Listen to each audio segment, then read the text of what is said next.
I'm really not sure I'm looking forward to this.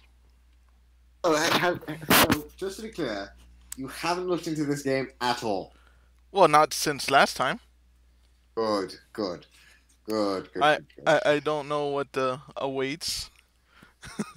Things, Huh? things await. Things await. Well, you've seen this game so I far, and you know games like this. So what the hell do you think is awaiting you? well, I heard it can take dark turns too, like more than just like the sexy time. I've heard it can take some semi-dark turns. That's what I've heard. I don't know how dark or what, but I've heard it can take some dark turns. Look. It's. By the way, welcome to the stream, everyone. I know you hate it when I do that, but let's have some professionalism. Thank you. Oh, that's all right. So, But I guess I might as well get started. It is 8. Well, it's about to be 8 o'clock. oh, the stream is going anyway. Yeah, I already started, but I hadn't launched the game yet. So. I'm looking at a black screen. Hello there. Of death. Doof, what's up? Not much. Just ready for the ride. Wait, who's Doof then? Well, you guys are all doofs. I'm not. You two are, but I'm not. You're both doofs. If you're in here, you're a doof by association. Look, this game is not suitable for children or those who are easily disturbed. Doki Doki. All right. Anyway, if I remember correctly. Oh, and hello, Mike. Have fun, good luck, and I'll be back at 9:30 for something more appealing to me. Just popped in to say good luck, have fun, and hope to see Lord British. Before you go, please just watch it. I beg you. Just because it's so much fun to see SB outside his comfort zone. It's worth the price of admission. The game definitely makes me cringe. Well, not cringe. Cringe isn't the word. Oh, it makes you blush like a virgin schoolboy. I guess. Well, here's the weird thing. I gotta kind of explain my experience so far with this game. Like, I know that the aim of the game and why it's so popular is because it aims to create arousal in the player. And to me, it's like I'm aware of that and I don't want to have that happen, you know? Because I don't want to. Like, I'm kind of like, no, I'm not down with having For God's sake. Let's get on with it. All right, fine. Last time I think we're about to start the poems, the second round of poems, right? Yes, I believe so. Right, so just to be clear, I have Natsuki and Yuri, and you have Ring has Monica, and you have Sayori. All right, so back where I loading the same game that I was at last time. I can use the skip button, fast forward, blah blah blah. Okay, who should I show my poem to first? You're quoting Yuri, aren't you? Yes, so I might as well show favoritism, so yeah. Alright. So, Yuri, let's see what you've written for today, she says to me as I hand her my poem. She's silent for a moment. Yuri stares at the poem with a surprised expression on her face. Do you like it, I ask? Sushikura, she mutters. This one might be even better than yesterday's. How did you even pick up on this so quickly, she asks, clearly impressed. Just yesterday I was telling you the kind of techniques worth practicing. Maybe that's why, I said. You did a good job explaining. I really wanted to try giving it more imagery. Yuri visibly swallows. Even her hands appear sweaty. I'm not used to this, she mumbles, with her face turned away. Used to what, I ask. I don't know, she says, stuttering nervously. It's fine, take your time, I assure. Complimenting me. That's what I'm not used to. Pretty much. Anyway, it's fine, take your time, I assure. Isn't it pretty much? What? No, I don't. Pretty much. You. Never mind. Stop trying to derail my whatever. Yuri breathes and collects her thoughts. Lucky you. Got it. I know that Yuri likes to think before she speaks, so I offer that patience to her. Yeah, she says, still somewhat bashful. Just being appreciated like this, I guess. It probably sounds really stupid, but seeing someone motivated by my writing, it just makes me really happy, she says with a modest smile. Are you saying you've never shared your writing before, I ask? Yuri nods. Really? I don't believe it, I say. I really only write for myself, she offers up.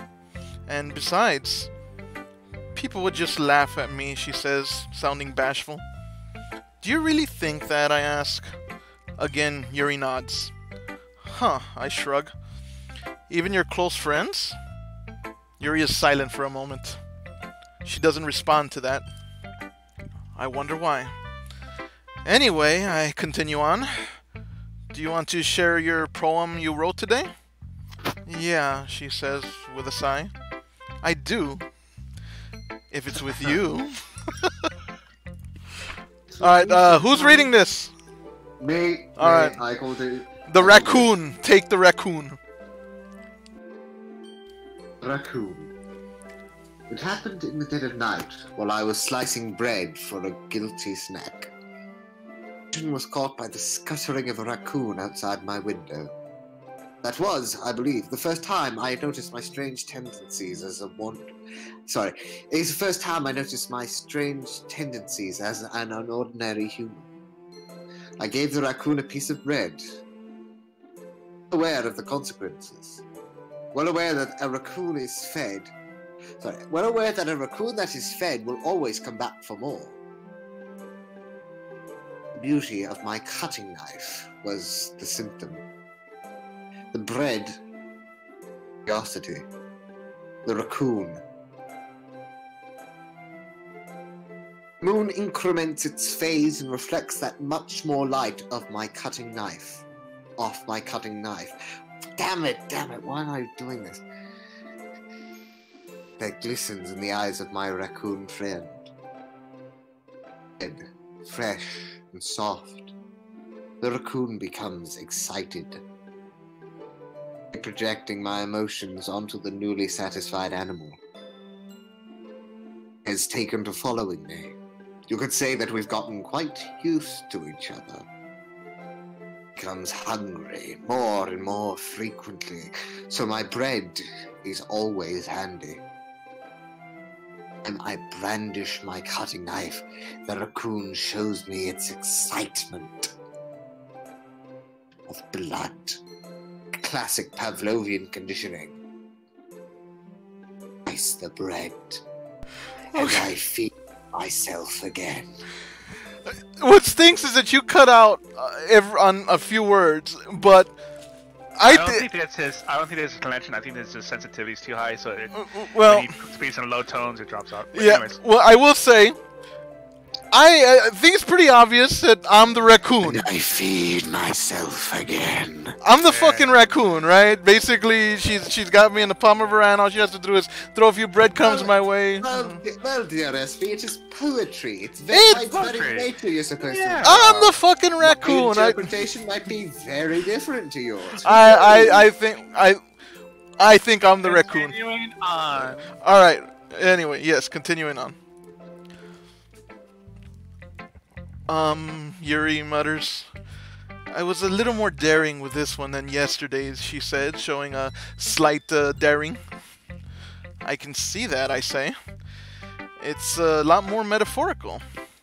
I don't know if it's my fault, but I can't begin to imagine what this poem is about. Oh, bullshit.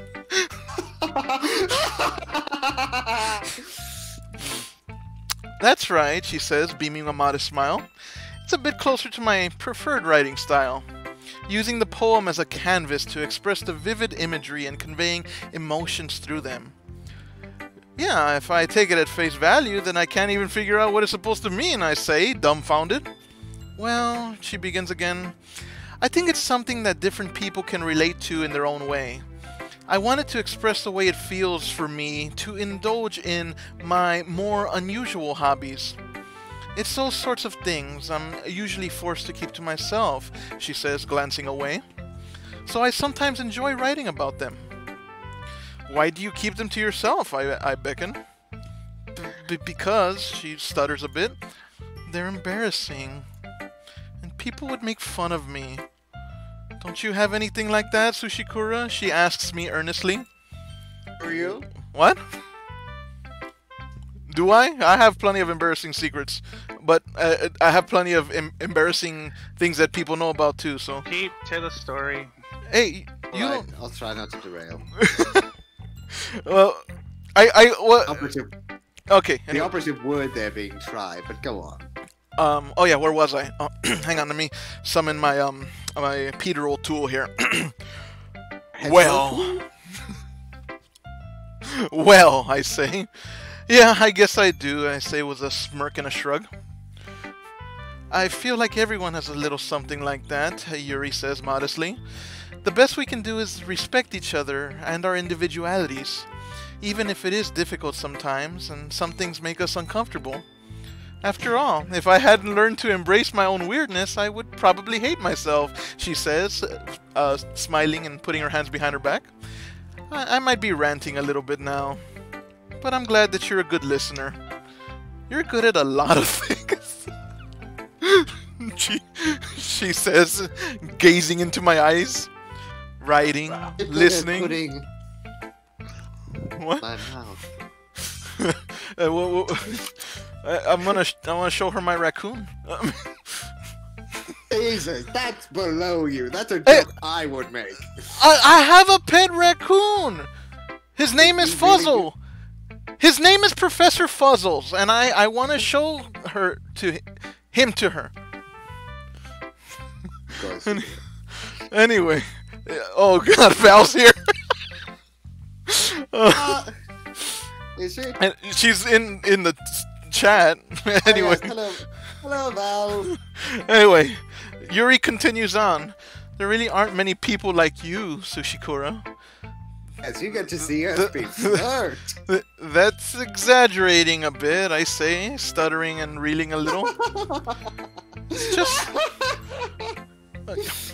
What's so funny? Calm down, let's go. Sure. You flirting with high school girls. I'm flirting with a freaking JPEG of an anime girl. Or, actually it's a PNG, because it is transparent. Anyway, it's just how I feel, Yuri says, somewhat bashful. I never thought I would feel so comfortable sharing my writings, she says as her eyes sink a little. But now I almost feel like I look forward to it as a humble smile grows once more on her face. It's just a really nice feeling, she says, sighing and closing her eyes as she drifts off into listless thought. Just remember, it's not IRL. And you're to thank for that. It's nothing, really, are you sure? Yuri smiles sincerely at me. For just a moment, her timidness seems to disappear. Alright, Ring, who are you? Whose poems are you reading? I guess I do Sayori. Yeah, Sayori. I do Natsuki. And I guess I do Monica. Yuri. Yes, you do Monica. Okay, so Ring, this one's yours. Sayori. Okay. What I just noticed. What'd you notice? Everyone has a Japanese name except Monica. I mean, it's a Japanese spelling of Monica. the name, but it's a Western name. Monica. My name is very Japanese, for those that are wondering. I'm... Yes, it's the name of a lovely sushi restaurant in Italy. That's Sushikura. Anyway. Yes. Sayori stares at me patiently. Sayori. Ooh, she exclaims. I like this one, Sushikura. It has some nice feeling in it. Ah, I'm glad, I assure. Does that mean it's better than yesterday's, I ask? Let me think. I don't know, she says in blissful ignorance. I guess I like them both, she exclaims gleefully. That's not very helpful, you know, I mutter back. Well, I'm not very good at figuring out if poems are good or bad. But that's why I just go by my heart. If it makes me feel things, then it must be a good poem, she exclaims. I'm not sure that's exactly how it works. Then again, I guess conveying feelings is pretty important part of the whole thing. Yeah, maybe, I say, shrugging my shoulders. Honestly, I don't even know what kind of writing you like in the first place. Yeah, she says. She replies back. Me either. Ugh, I grumble. Why don't you at least try giving it some thought? Aw, you want to write something for me? She asks. That's so sweet. Or as she said last time, that's so sweet. Yeah, right, I roll my eyes. But you're always thinking about other people. You need to think about yourself once in a while. If you don't, you might end up getting hurt at some point. Eh? She asks as her expression fades to one of concern. Well, I don't really know what you mean, but I'll try to keep it in mind. Hello. This is done, SB. I want you to go through this and actually write it out. Actually, what? Actually write this out, because it's fascinating to hear a writer play this game and put in the "she said knowingly" kind of quote. I try to stay on my feet, although I know I get a little bit repetitive without having the real time to edit it and all that. Or trying to do it in real time is a little daunting, but I'm trying my best. So thank you for appreciating it. And hello, Valerie Barbie. Well, I'm really Bob, eh? What? Oh, nothing. Just go ahead. Anyway. Well, whatever, I shrug. Anyway, let's see, she says as she takes my poem. I guess I like happy poems. Wait, sometimes I like sad poems too. Sometimes a little bit of both, she says. There's a word for that, right? What's the word I'm looking for, she asks as she gazes into the distance. Bittersweet, as she exclaims as she suddenly smile reemerges upon her face. Yeah! I like things that are happy and things that are sad. Happy and sad, I ask? I can't see you liking something sad, Sayori. Well, I like happy the most, she gleefully responds. But sometimes when you have a little rain cloud in your head, a sad poem can help give the rain cloud a little hug. And make a nice happy rainbow, she exclaims gleefully. Sayori, that's unexpectedly poetic, I say with genuine surprise. Eh? Is it? Maybe I'm getting better at expressing my feelings after all, she exclaims. Thanks, Sushikura. I should go write that down then. You can read my poem now, okay? She says as she hands it to me. Alright, take it away, Ring. Alright, just wait for it to pop up. Just away. 15 seconds, I believe. It's around 7. Well, there we go. God. Bottles. I pop off my stop like the lid of a cookie jar. It's a secret place where I keep all my dreams. Little balls of sunshine, all rubbing together like a bundle of kittens. I reach inside with my thumb and forefinger and pluck one out. It's warm and tingly, but there's no time to waste. I put it in a bottle to keep it safe. And I put the bottle on the shelf of all the other bottles. Happy thoughts, happy thoughts, happy thoughts, in bottles all in a row. My collection makes me lots of friends, each bottle a starlight to make amends. Sometimes my friend feels a certain way. Dawn comes, a bottle to save the day. Night after night, more dreams. Friend after friend, more bottles.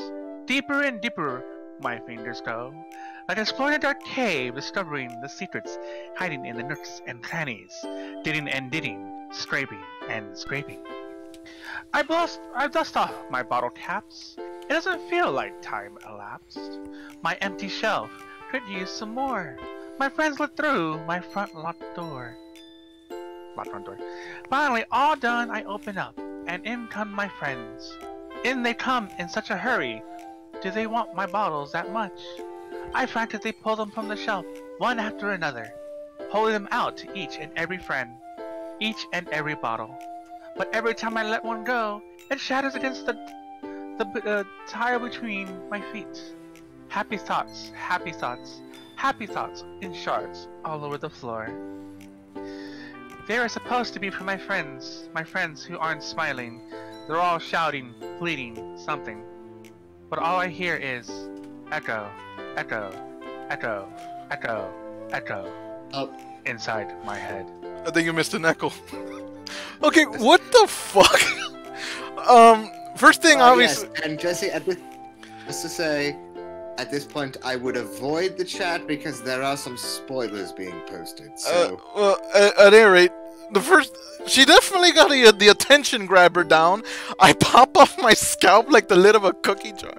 This girl is like, it's like there's rainbows in her head, but instead of being a pot of gold at the end of the rainbows, there's, you know, a massacre or something. Like, that was a weird. I was actually trying to think of what she's trying to convey, and I honestly am drawing a blank. What is she trying? What, like, I don't get it. That poem went right over my head, honestly. Yeah. Anyway. Happy thoughts in bottles, all in a row. Anyway, continuing on. It was that's a perfect reaction. Holy crap! I mutter. Sayori, did you really write this? Of course I did. Sayori responds, sounding somewhat. Her response mired somewhat in glee and somewhat in discontent. Didn't I tell you yesterday I was gonna write the best poem ever? What? Nothing. Go on. Didn't I tell you yesterday how I was gonna write the best poem ever? She asks. Yeah, but I mean, I didn't expect like this coming from you, I say, somewhat still taken aback.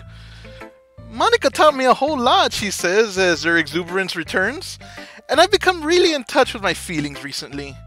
I see that, I say. It's almost kinda creepy. Creepy? Sayori asks as her cheerful disposition fades.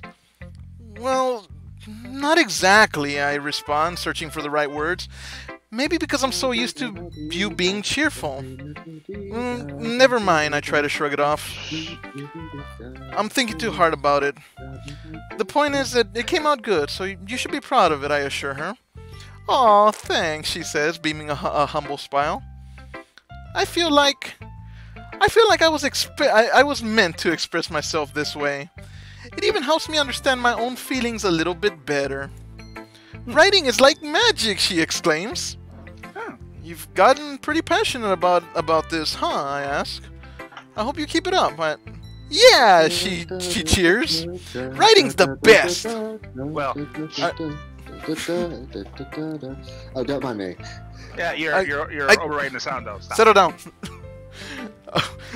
This line's interesting. I'm gonna keep writing until I die. Well, don't get ahead of yourself now, I say, somewhat with a chuckle somewhat mired in nervousness. Sayori's always had a habit of getting obsessed with something before dropping it no more than a week later. I wonder if this is one of those times, I ask myself. But seeing the passion in her eyes makes it hard for me to be pessimistic. Alright. Let's do... Which one is Natsuki? She's the angry one, right? Let's take a look at her. She's the pink-haired one. No, that's more like, Natsuki greets me. Well, I can admit that it's better than the last one, she says as she finishes examining my poem. It's nice to see that you're putting in some effort. That's good, I rebuke or reply. But I still don't like this at all, she scorns. It's trying too hard to be serious. What do you mean by that? I ask. Poems don't need to be all deep-sounding to express something, she conveys. It's going to just sound like you're forcing it unless you really don't suck at it. Honestly, don't bother trying to write poems like this until you're on Yuri's level, she explains or advises. Reprimands? What? Yeah, reprimands. Reprimands? Natsuki stops short all of a sudden. Don't tell me... I mutter. You're not just trying to impress Yuri, are you? She barks at me. What are you talking about? And keep your voice down, I usher. You know Yuri would love this antsy, she scalds. Just because she's a talented writer doesn't mean... I mean... I stutter in response. She does the same. Looks like I'm in trouble, I think to myself. I somehow struck a nerve, though what I did is beyond me. I'm so done with you, she scowls. Natsuki shoves the poem I handed her back over to me. Take your stupid poem. If you wrote it for someone else, just don't show it to me, she scorns. Ouch, I reply. This is what I get for letting a younger girl step into my business. Unless I was a mind reader, I was destined to be in a world of pain from the start. At least Natsuki wasn't really the girl I was trying to impress in the first place. Damn, she didn't even give me her poem. Damn. Yeah, I guess that leaves only Monika. Hi again, Sushikura. Monika greets me. How's the writing going? I got Natsuki'd. Yeah, I got Natsuki'd. Alright, I guess, with a subtle shrug. I'll take that, she says as she takes the poem out of my hand. As long as it's not going bad. I'm happy that you're applying yourself. Maybe soon you'll come up with a masterpiece, she encourages. I wouldn't count on that, I laugh it off. You never know. Want to share what you wrote for today, she asks. Sure, here you go. I give my poem to Monika. She reads it. All right, she exclaims. This one's good. It feels like you're not only getting more comfortable with your style, but the imagery is better than the last one I read. Just wondering, but have you been finding inspiration in Yuri's writing style? She asks. I wonder. God, they've sussed you out. Yeah, they've all sniffed me out. I guess so, I say nonchalantly. You can't deny that she's talented, I offer up. Yeah, totally, she agrees. I think her poems are the most romantic. That's the best way to describe it. She's like a totally different person when she picks up a pen. I notice that too, I concur. Or when she's talking about literature, it's like a light turns on inside her. She nods. Sadly, it's hard to get that much personal conversation out of her. Trust me, I've tried. Who knows what goes on inside that head of hers? I hope you don't mean that in a bad way, I retort. No, of course not, she assures. I just meant that I wish she didn't keep so much to herself. But still, defending her like that... You must be pretty into her, she says as she leans into me. I reel a little. You completely misunderstood, I assure her. Calm down, I'm kidding, she replies. Besides, I'm pretty sure she's already got a boyfriend. Wait, really? I say, somewhat addled. Yeah, a fictional one anyway, she says with a chuckle as she closes her eyes. Monika kind of whispers that last part to me. What? I believe they're called husbandos. Husband? What? A husband? You know, like how guys have waifus, the female equivalent of that is husbando. Oh god. Waifu's husband. Wow. Such a strange culture. But whatever. Anyway, Monika kind of whispered that last part to me. It's just a hunch, but... Well, there's not really anything wrong with that, I tell her. Oh, well, I know, she replies. I was just saying. But anyway, you want to read my poem now? She asks eagerly. I like the way this one turned out, so I hope you do too, she says as she hands it to me. Alright, let's take a look. Alright, this one is mine, right? Yeah, I think so. That's you. Save me. The color... What? Anyway, well, that's an opening. Yeah. The colors, they won't stop. Bright, beautiful colors. Flashing, expanding, piercing. Red, green, blue. An endless cacophony of meaningless noise. The noise, it won't stop. Violent, grating waveforms. Squeaking, screeching, piercing. Sine, cosine, tangent. Like playing a chalkboard on a turntable. Like playing a vinyl on a pizza crust. An endless poem of meaningless. Load me. What? I was like, does it end there? And I scrolled down and yeah, load me. Should I like turn to side 2? Well, I think you did. That's why it's because since they can't do an animation of the page turning over. I think so. Yes, that's a very good rhetorical device, I will say. Interesting. I mutter. What the? Oh shit!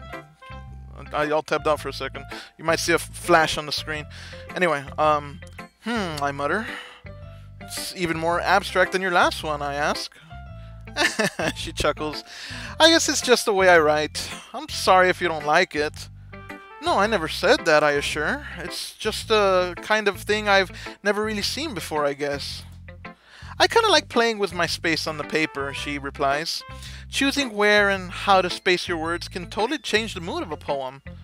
It's almost like magic. The way I wrote... Ladies and gentlemen, Valkyrie will be joining us shortly. Oh, cool.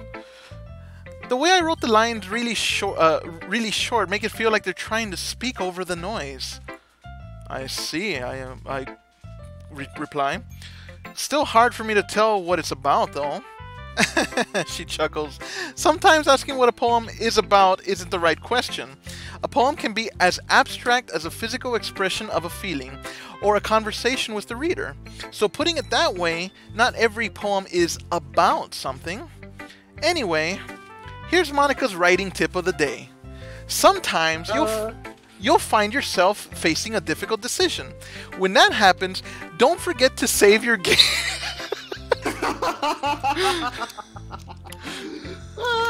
Did I just say that? Hey, Val. Hey. I don't know why, but I kind of feel reassured having a female in here now. I don't know why. Oh, I don't think that's them. Never mind. What? Hey! Nothing. She has to read some of the poetry. You're. All right, she can take Natsuki because Yuri's mine. All right. Anyway. Anyway, continuing on. When that happens, don't forget to save your game. You never know when you might change your mind, or when something unexpected may happen. Wait, is this tip even about writing? She says as she glances listlessly into the distance. What am I even talking about? She chuckles. That's my advice for today. Thanks for listening. Okay, everyone, Monica announces at the head of the classroom. Save that game, boy. I'll save after this scene, I suppose. Okay, everyone, Monica announces at the head of the classroom. We're all done reading each other's poems, right? I have something extra planned today, so if everyone could come sit at the front of the room. Is this about the festival? Natsuki asks with her usual grouse expression, or grouse tone. Well, sort of. Ugh, do we really have to do something for the festival? And Natsuki continues to grumble. It's not like we can put together anything good in just a few days. We'll just end up embarrassing ourselves instead of getting any new members. That's a concern of mine as well, Yuri subtly chimes in. I don't really do well with last-minute preparations. Don't worry so much, she assures them both. We're going to keep it simple, okay?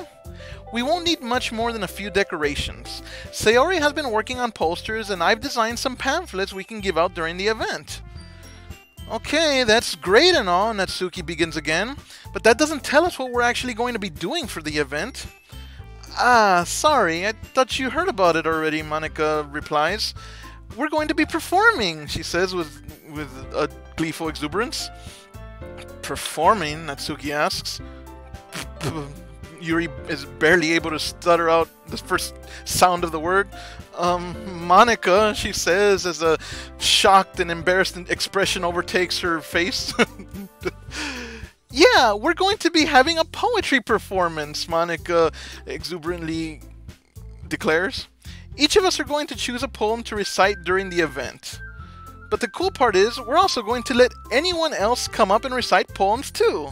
Sayori's putting it all on the posters in case anyone wants to prepare ahead of time. Sayori chimes in with a chuckle. Sayori, who's been coloring a poster, holds it up for us to see. Are you kidding me, Monica? Natsuki grouses. You didn't already start putting these posters up, did you? Well, I did, she proclaims with somewhat concerned look. Do you really think it's that bad of an idea? Well, no, Natsuki replies. It's not a bad idea, but I didn't sign up for this, you know. There is no way I'm going to be performing in front of a group of people like that, she exclaims. I agree with Natsuki, Yuri nervously chimes in. I could never in my life do something like that. Imagining it, Yuri shakes her head in fear. Guys, Sayori speaks up. No, Sayori, Monika cuts her off. I understand where they're coming from. Remember that Natsuki and Yuri have never shared their poems with anyone until just a few days ago. It's a lot to ask for them to recite their poems out loud to a whole room full of people. I guess I kind of overlooked that. So I'm sorry, she apologizes. Natsuki's silent for a moment. But, Monika continues again, I still think that we should give it our best. We're the only ones responsible for the fate of this club. If we start the event and each put on a good performance, then it will inspire others to do the same, she says, as cheerful enthusiasm returns. And the more people who perform, the better we'll be able to show everyone what literature is all about. Yeah, Sayori poking Natsuki in the eye. Sayori cheerfully concurs. It's about expressing your feelings, being intimate with yourself, finding new horizons, and having fun. That's right, Monika concurs. And it's those reasons that we're all in this club today. Don't you want to share that with others? To inspire them to find the same feelings that brought you here in the first place? I know you do. I know we all do. And if all it takes is standing in front of the room for 2 minutes and reciting a poem, then I know you can do it, she says encouragingly. Natsuki's still struck with silence, as is Yuri.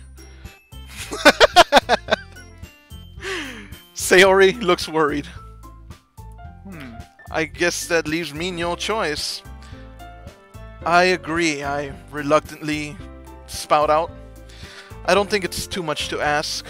I think that Sayori and Monika have been trying really hard to get new members. The least we can do is help them out a little bit.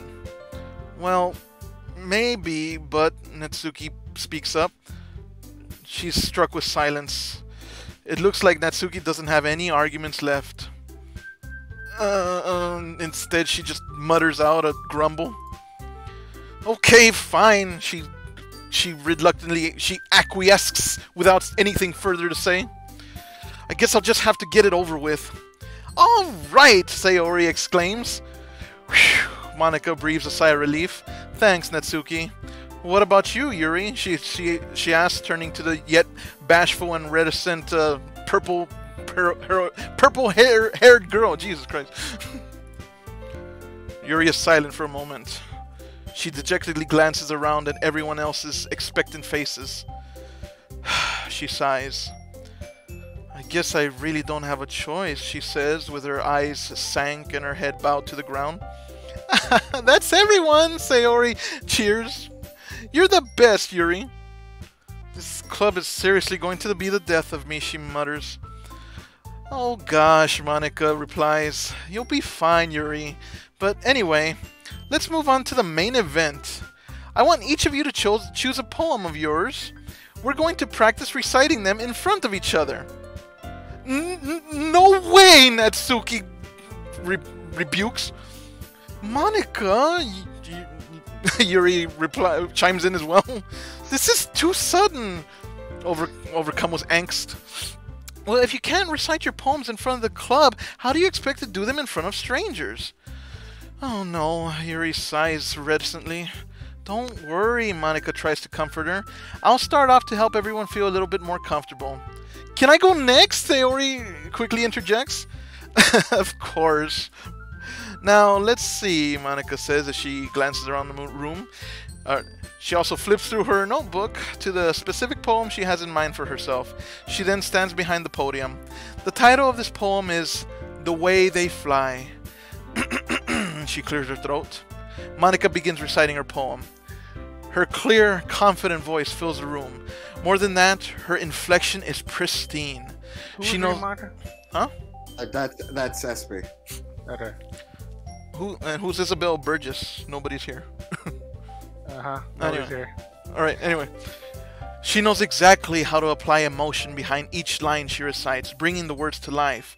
Is this something she's done before, or is she simply a natural? I glance around me. Everyone has their eyes on Monika. Sayori looks amazed. Yuri has an intense expression on her face that I don't understand. Finally, Monika finishes the recitation. The four of us applaud. Applaud, damn it! It was beautiful! I was moved! Oh, Anyway, Monika takes a breath and smiles. That was so good, Monika! Sayori exclaims, somewhat stunned. Thank you very much, Monika replies, bowing slightly. I was just hoping to set a good example. Are you ready to go next, Sayori? I'll go next, Yuri unexpectedly interjects. What? Yuri's fired up all of a sudden, Sayori says, with her mouth pursed into a tiny little button. Yuri clutches a sheet of paper between her hands and stands up. Keeping her head down, she walks quickly over to the podium. This poem is called... Yuri anxiously glances at each of us. You can do it, Yuri, Sayori encourages. It's called After Image of a Crimson Eye. Yuri's voice shakes as she starts reading the poem. Just a moment ago, she practically refused to do this. Why is she suddenly putting in so much effort? As Yuri gets past the first couple of lines, her voice changes. It's almost like what happens when Yuri gets absorbed into her books. Her quivering words transform into the sharp syllables of a fierce and confident woman. The poem is full of twists and turns in its structure that she enunciates with perfect timing. This must be a rare glimpse into the whirling fire Yuri keeps concealed inside her head. Suddenly, she's finished. Everyone is stunned. Yuri snaps back into reality and glances around her as if she bewildered even herself. She stutters again. It's up to me to save this situation. I'm the first to start applauding.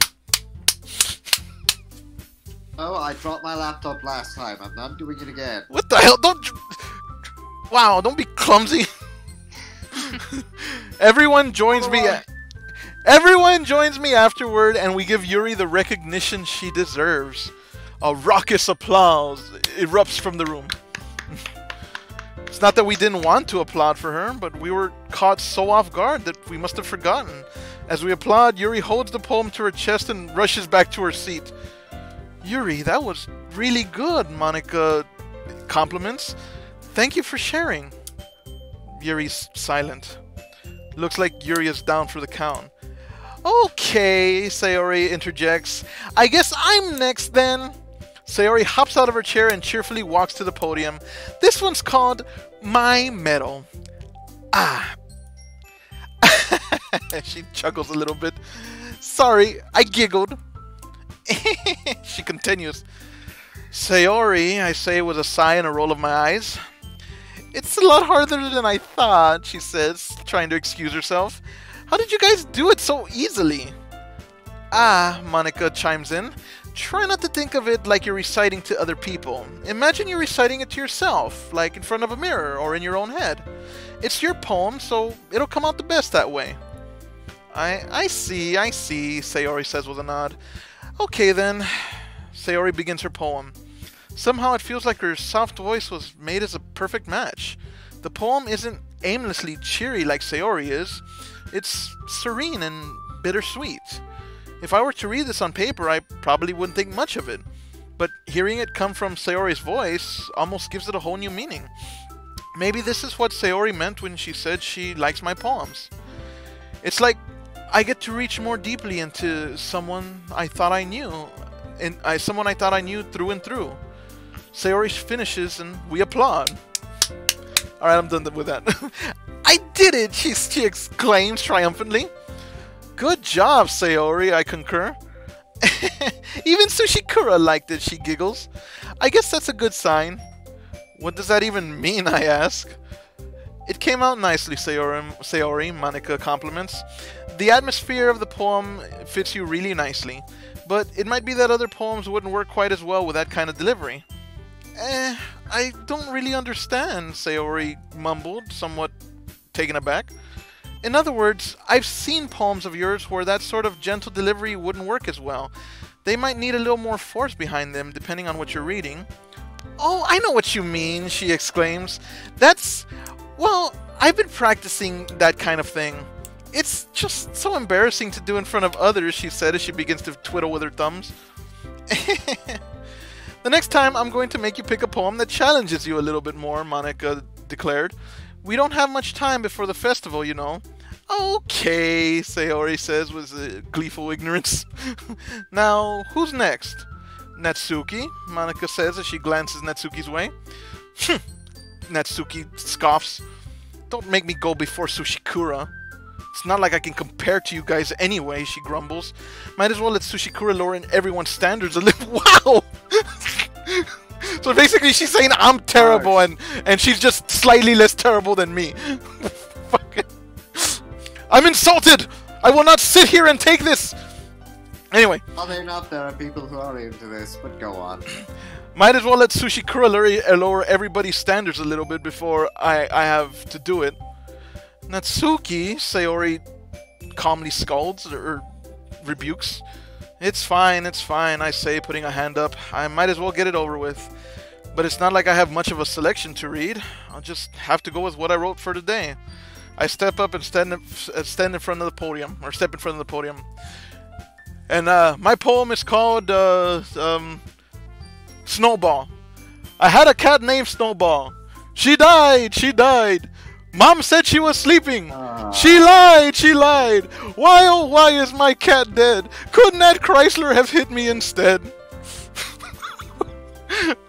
Oh, come on, I thought that was good. Improv, come on. I say that aged you so much. The fact that you remember that. You realize that episode is now like 20 years old? 30 years old. Well, I don't know. It's catchy. I remembered it. I mean... Alright. You want poetry? Here's poetry. Moving on. Oh, God. Alright, yes. Is it a long poem? It is. But okay, yeah. No, if it's a long poem, no. I was gonna say if it's a quick limerick, then we'll do it. But anyway, continuing diving back into the world here.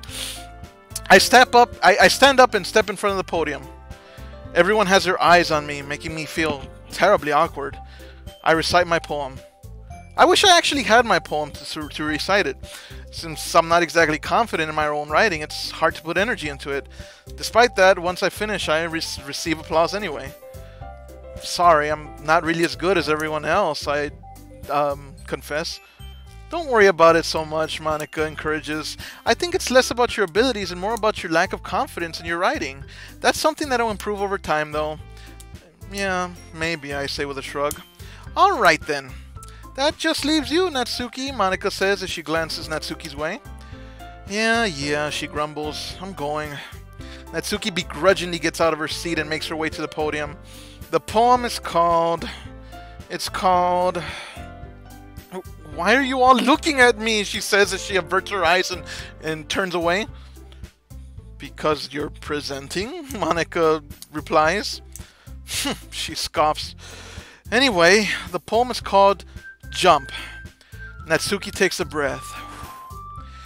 Once she starts reciting the poem, her sour attitude disappears a little. While she's still a little unenthused, her poem has a rhythm and a rhyme to it. It's Natsuki's trademark style, and it works surprisingly well when spoken aloud. The words feel like they bounce up and down, as if giving life to the poem. Natsuki finishes, and everyone applauds. She huffs back to her seat. Now that wasn't so bad, was it? Monica asks. Easy for you to say, Natsuki gripes with her arms crossed. You better not make me do that again. Well... Do you at least feel prepared enough to recite a poem in front of other people? Monica asks with concern. I mean, doing it in front of other people will be way easier, Natsuki rebukes. I can put on whatever face I want for other people. But when it's just my friends, it's just embarrassing, she snides. She snickers, whatever. That's a surprise, Natsuki, Sayori interjects. I think it would be the other way around for me. Well, that's just how it is, so...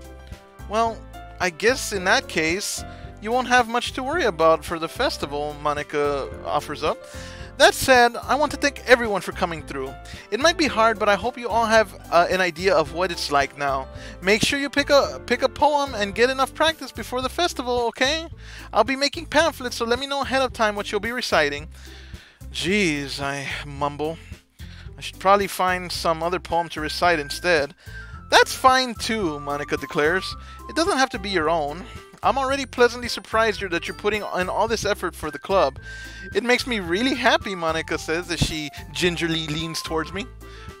Yeah, no problem, I concur. Okay, everyone, Monika says, beginning her closing statements.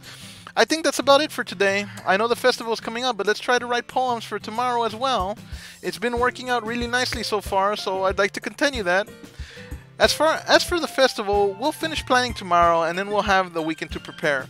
Monday's the big day. I can't wait, Sayori chimes in eagerly.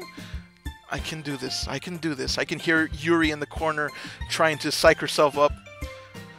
Alright, I say with a sigh. I stand up. There's no way I'll be able to find the same enthusiasm as Sayori and Monika, but I'll do my best to get through it. If it's for the sake of the club and impressing Monika. Why? What? Impressing Monika? The fuck? I don't care about impressing her. Then I'll have to do my best. Will be. Ready to go, No. Sayori? What? Nothing. Ready to go, Sayori? I ask. Yep, Sayori cheerfully exclaims. Look at you two, always going home together like that. And that's. Oh, she's smiling. Look at you two, always going home together like that. Natsuki interjects. It's kind of adorable, isn't it? Monika says as the three gather around us. Sayori giggles. Geez, guys, I say, kind of blushing. Don't make such a big deal about it. Must be a little nice, though. Yuri silently chimes in. Well, how am I supposed to respond to that? It's okay, Sushikura. Sayori chimes in, breaking the awkward silence. You don't have to say it. Whatever, let's go already. I rush. I walk home with Sayori once more. Even though it's only been a few days, a lot of things have already changed. But today, Sayori's being a little quieter than usual on the way home. Hey, Sayori, I say. Sayori turns to me. Sorry, I was spacing out. Ah, no wonder, I say. She mumbles. I was thinking about something from earlier. I like how we get to... I mean, she says as she begins to turn a light shade of red, a rosy shade of red. Sayori fumbles with her words. So, let's just say that one day, Yuri asked to walk home with you. She begins to ask me, huh? The question takes me by surprise. What would you do? She asks. What kind of question is that? I say, unsure what to do with myself. You're kind of putting me on the spot here. Sayori chuckles a little. Well, oh wow, an actual decision. Oh, what are you going to do? Well, What are you going to do? Are you going to What are say you going to the do, name? SB? What are you going to do? I've been waiting for actual decisions because honestly, for the time being, it seems like the majority of the decisions or the actual interactivity of this game has been just to pick words for poems, and that was getting a little dry. But anyway, Okay, you know what I would do. You think this isn't a lot of interaction? There's an entire genre, the visual novel, which for the most part is this with even less interaction. Yeah. Maybe even just putting in your name, if not that. Yeah. Anyway, so but what are you going to? What are you going to choose? You know what I would choose. Let's see your thought process. Well, I would walk home with Yuri. Walking home with Yuri, huh? I say as I bat the thought around in my mind. Why does the thought of that make my heart pound? I say. I think to myself. I mean, given how hard it is for her to socialize, I would feel awful turning her down, so... Isn't she so beautiful and smart? Sayori says, seemingly concealing a sadness behind that beaming smile of hers. That has nothing to do with what I just said, I assure. You admitted it, Sayori giggles with, again, what I believe to be a disingenuous enthusiasm. Jeez, I say. There's not even any point in speculating something that's never going to happen. I shrug and shake my head. Well, maybe, Sayori says with a modest smile. But I just like to think about it. It's not long before you won't need me anymore, you know? Need you? I ask. Sayori, I can't figure out how you're seeing things in your head right now. Sorry, Sayori apologizes. Everyone is different, I say. Nobody in the club is a replacement for you. She mumbles as her expression fades. If you say so, she says, somewhat humbly. The conversation trails off, and I'm left feeling awkward. But it was kind of her fault for trapping me with such a weird question. I can't just lie to her. But if there's something that makes her happy, I would hate to take that away from her. That's why I said there's no point in speculating. Then again, the festival is only a few days away. Who knows what will happen in that time? I do want to ask one thing. So this poem part, how come there's only 3 girls to impress? Where's the Monica? Monita, you're not there to impress Monita. Monita is a class leader. Or group. Basically, think of her as like the master of ceremonies. She has no interest in you because she's a senior level class. Oh, and they mentioned that she was that she had a boyfriend too, right? So basically, these are so. Okay. So she's like not of love interest at all. Right. Okay. All right. Let's see. Holiday, vivacious, sugar, pure, honey. Wait, what the fuck, honey? I didn't even see honey. Where the fuck did I say honey? Wow. Holy day. Sugar, pure, variance, joy, fantasy, dream, vertigo, fluffy. I honestly have no idea where the hell I pulled the word honey from. Must have been holiday. Anyway, I'd say variance or vivacious. Let's choose vivacious. Yep. Hope, climax, unending, fun, together, skipping, game, strawberry, captive, comfort. I'd say unending. Yep. Skirt, loud, uncanny, flea, lipstick, atone, sweet, music, time, play. Let's say uncanny. Yep. Lust, sunset, whirlwind, party, laugh, Valentine, mouse, pout, flying, agonizing. I'd say agonizing. Just so you know, about he has to choose words that best match the personality of that said girl, and the poem will positively affect that said girl. And approval is measured by the little chibis jumping up and down. And I decided to go to choose the long purple-haired girl. Good choice. Good choice. I approve. Honestly, I don't even know what the hell I'm doing with this. This is like the weirdest game experience I've ever had, in all honesty. Anyways. Sing, peace, explode, lucky, giggle, special, cute, vitality, lollipop, and tragedy. I'd say vitality. Yep. Whisper, twirl, massacre, death, entropy, chocolate, frightening, alone, calm, and journey. I'd say she'd probably choose the word entropy. Yep. Nibble, spinning, uncontrollable, heartbeat, parfait, sparkle, warm, fickle, lazy, clumsy, uncontrollable. Yep. Broken, extraordinary, aura, prayer, email, anime, daydream, nature, jump, disown. Extraordinary is a longer word, but at the same time it's kind of a common word. I think she'd use the word aura. I don't know. Extraordinary or aura? Extraordinary seems kind of basic. Even though it's long words. You think extraordinary? Extraordinary. Dude, I knew it! What? I know her! Did you see that? No, hold on. God, God, is this what it's like when you're dating? Shut up! I knew I knew that she wasn't gonna like that word. I chose a word and it went to. What chairs you gonna choose today? I knew it. I knew she was gonna take no, but I knew it, and Ring made me choose. No, you made me disapprove. You made me earn her disapproval. You bastard. I heard his waifu. I was gonna go with aura. It was a word that it spoke to me. You should have went with that then. I was going to, but he's like, no, I was saying I don't think extraordinary, but I took his advice and he failed me. Anyway, marriage, cage, flower, headphones, blanket, tears, embrace, dance, ambient, and electricity. I'd say either ambient or embrace. I'm gonna say ambient. Bam, look at that. Sadness, contamination. See, and Ring, it's not just about the length of the word, it's about what it conveys, the feeling and emotion that it speaks. I know her writing style already. Jesus. What is this game doing to me? Turning you into an anime fan. Not really, no. That's what it. Please, God, no. Anyway, Give it time. sadness, contamination, promise, cheer, eternity, pain, fester, poof, feather, and jumping. I'd say eternity. Bam. Kitty, rose, horror, desire, summer, grief, extreme, excitement, passion, sensation. I'd say sensation. Incongruent, wrath, socks, scars, clouds, rain cloud, defeat, portrait, color, romance. Incongruent.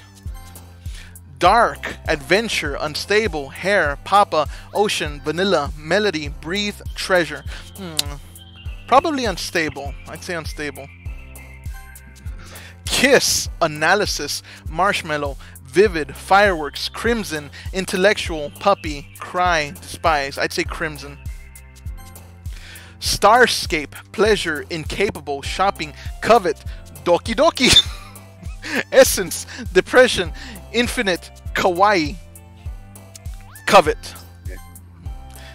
Smile, insight, anxiety, love, wonderful, shame, precious, philosophy, disaster, tenacious. There's a few good choices here. Anxiety, philosophy, tenacious. I don't think tenacious, because tenacious isn't really the word she'd use. I think she'd use anxiety. Let's go with anxiety. Yep. Destiny, beauty, judgment, vacation, forgive, disoriented, disarray, swimsuit, rainbow. Disarray, disoriented, judgment. Let's go with disoriented. Yep. Peaceful, landscape, unrestrained, candy, unrequited, question, shiny, effulgent, universe, and hurt. Either unrestrained or unrequited. I'm going to go with unrestrained. Yep. Determination, friends, heaven sent, fireflies, playground, ribbon, fear, empty, infernal, and misery. I say infernal. Yep. Happiness, bouncy, graveyard, misfortune, bed, secretive, milk, hop, infallible, and amazing. Last one. Infallible, secretive, misfortune. Let's say misfortune. Ah! I got one wrong and Ring got one wrong. So 18 out of 20. They may have given you the idea, but you were the one who pushed the button at the end. Well, still, shut up. Val, it sounded like you had a question. Yeah, so by choosing those words, like, do they help with the poems or just more towards... Basically, go ahead. It's the way how he chooses his woman.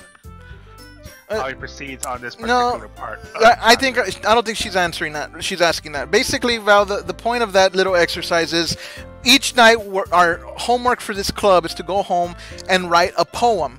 And you choose which girl you're trying to impress. And how you do that is by choosing words to put in your poem that you think that one particular girl would like. So basically, there's one that's like super cheerful and like yay, all like giddy and cheerful and stuff. Basically, if I choose words like sunshine and rainbow and stuff, it would like make her happy and impress her. The long hair, the purple haired girl likes words that are like what? All right, Yuri, whatever. She likes words that are like deeper and convey more feeling and are kind of she's more intellectual and stuff like that.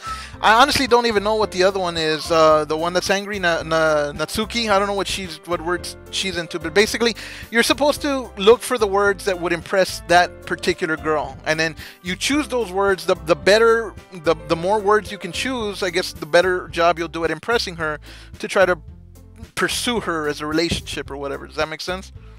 Mm-hmm. All right. So, anyway, on to the next scene. I guess I should save here. You should. So, day 2, what are you thinking? Anyway, "Oh man," or I don't know how she says. "Oh man," Monica speaks up. "I'm the last one here again," she says as she barges in the room. "Don't worry, I just walked in too. I respond. "Were you practicing piano again?" Yuri chimes in. "Yeah," she says with a nervous glint in her eye. She says with a bit of a reluctant chuckle. "You must have a lot of determination," Yuri says with a modest smile. "Starting this club and now picking up piano?" "Well, maybe not determination," Monica replies, "but I guess passion. Remember that the club wouldn't be here if it wasn't for all of you. And I'm super happy that you're all willing to help out for the festival too." What the? I can't wait for the festival, Natsuki exclaims with an unusual exuberance. "It's gonna be great." Monica replies, somewhat taken aback. "Weren't you complaining about it just yesterday, Natsuki?" "Well, yeah. I'm not talking about our part of the festival," she continues, "but it's a whole day of school where we get to play and eat all kinds of delicious food." You sound That's a good way of looking at it. Sorry. No, you're right. "You sound a little bit like Sayori all of a sudden," I reply. "Monica, do you usually have... or, wait. Monica, do they usually have fried squid?" Natsuki asks. "Squid? That's a pretty specific thing to look forward to." "Oh, come on," Natsuki replies. "Are you saying you don't like squid? You of all people?" I didn't say I didn't like it," Monica rebukes. "Besides, what do you mean by you of all people?" she asks. "Because," Natsuki exclaims again, "it's right in your name. Mon-ika." I don't get it. It's probably the Yeah. Japanese word for it. It's actually a pun on the Japanese spelling of Monica. Ika. Mon- Is the Japanese word for squid. Monika. Monika. Monica. Natsuki replies, cracking a joke. Monica questions and grumbles all at once. "That's not how you say my name at all. Also, that joke makes no sense in translation." Natsuki... See? What? I told you what the joke was, and I got the joke. It's not a good joke. I got it. I didn't know if you heard me. That's Yeah, yeah. I got the joke. okay. Moving on. Yes. Natsuki looks on questioningly. Never mind," Monica shrugs off the topic. "Let's just focus on our event for now, okay?" Natsuki chuckles. Fine, she dismisses. "Your reactions aren't as fun as Yuri's or Sayori's anyway." "Excuse me?" Yuri mutters out. "Where is Sayori anyway?" I ask, looking around the Sayori-less room. "Oh, there you are," I say. Sayori is sitting at a desk in the corner of the room, looking down at nothing. I walk over to her. "Hey, Sayori," I greet her. I wave my hand in front of her face. She glances up in a bit of a trance. "You're spacing out again," I say. Sorry," she giggles, somewhat trying to snap herself back into reality. "Don't mind me. You can go talk to everyone else," she says with a subtle, nuanced sadness ringing in her voice. "Huh," I mutter. "Is everything alright?" I ask with genuine concern. Of course," she stutters back. "Why wouldn't it be?" "Just feels like you're a little off," I say. "Sorry for assuming things." "Geez, you worry too much about me," she says, trying to dismiss me. "I'm fine, see," she says, forcing a smile onto her face that seems rather disingenuous. Sayori shows me a big smile. "Don't let me distract you from having fun with everyone else," she assures. "Well, alright," I say, still exhibiting concern. "If you say so." I worriedly glance at Sayori before turning back toward everyone else, but the conversation has already dispersed with everyone back at their usual activities. What's this? This girl's gonna start cutting her wrist, right, or something? Don't know. Don't know. No. Well, Hey, I don't usually pay attention to her, to be honest. poor girl. That's probably why. Poor girl. Anyway. Moving on. You're the one who said as she's walking home, nah, I wouldn't walk home with you if the hot girl asked me to. Anyway. Maybe I should ask Monica if she's noticed anything about Sayori recently. Since they've been preparing for the festival, they must be spending a lot of time together. I timidly approach Monica, who is shuffling through some papers at her desk. Sushikura, what's up? She asks, greeting me as I walk up to her. Hey, this might sound a little strange, I begin, but why the heck does my thing keep tabbing in and out? Hang on, sorry. Hey, this might sound a little strange, I begin, but have you noticed anything up with Sayori recently? I ask as I nod in her general direction. Anything up with her? Monica asks as she glances back. 1 second. Anything up? Sorry. Anything up with her? Monica asks, wondering what I could be possibly talking about. In what way do you mean? Maybe I'm reading into it a little too much, but she seems a bit downcast today, I reply. Oh, you think so? Monica asks, now showing a bit of concern herself. I can't say I've noticed anything about her. Man, so basically this girl who's always like, yay, hugging everybody and yee-hee-hee, cheerful giggle, she sits in a corner by herself, completely, detached and dejected, and nobody even notices. Now I feel bad. Now I feel bad for telling her I wouldn't walk home with her. What the hell? Like, nobody cares about this girl. Wow. I mean, am I wrong? Right? Let's find out. Anyway, Monica peers. It's your world. You're the one who's controlling it. Yeah, but now I feel bad. Well, props to this game on that. It's actually incited some genuine emotional response that I'm feeling. I'm lamenting for this girl now and kind of worried about what she might do. Anyway, continuing on. Moving on. Monica peers across the room at Sayori, who is idly dragging a rubber eraser up and down her desk. Maybe there is something on her mind, she says as she glances, as she takes a more cursory look at her. But I'm surprised I'm not the one asking you, Sushikura. You certainly know her a lot better than I do. Yeah, but she's never really like this, I say with a shake of my head. She's always talked to me about things that bothered her, but this time when I asked her, she was really dismissive. Sorry, I know it's not your problem, I shrug. I just wanted to ask if you knew anything, so I'll drop it now. No, Monica says, shaking her head. It's important to me too. I mean, I'm also friends with her, and I also care about the well-being of my club members, Maybe I'll try talking to her myself.